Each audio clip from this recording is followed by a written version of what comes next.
Sabarimala സ്വർണ്ണക്കൊള്ളക്കേസിൽ Thiruvithamkoor Devaswom board മുൻ അംഗം N Vijayakumar അറസ്റ്റിൽ. തട്ടിപ്പിന്റെ ഗൂഢാലോചനയിൽ വിജയകുമാറിനും പങ്കുണ്ടെന്നാണ് SITയുടെ കണ്ടെത്തൽ. പത്മകുമാറിന് ശേഷം മറ്റൊരു പാർട്ടി അംഗം കൂടി അറസ്റ്റിലായതോടെ CPM കൂടുതൽ പ്രതിരോധത്തിലായി.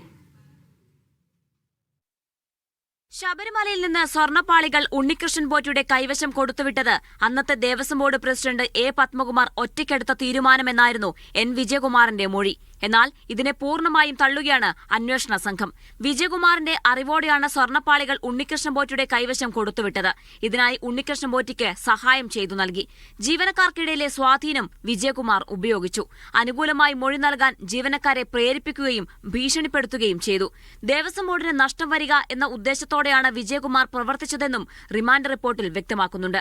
അറസ്റ്റ് ഉറപ്പായതോടെ മുൻകൂർ ജാമ്യാപേക്ഷയുമായി വിജയകുമാർ കോടതിയെ സമീപിച്ചിരുന്നു. അതിനുശേഷം കടുത്ത മാനസിക സമ്മർദ്ദമാണ് വിജയകുമാർ നേരിട്ടത്. അന്വേഷണ ഉദ്യോഗസ്ഥർക്ക് മുന്നിൽ ഹാജരാകാൻ കുടുംബാംഗങ്ങളും വിജയകുമാറിനോട് ആവശ്യപ്പെട്ടു.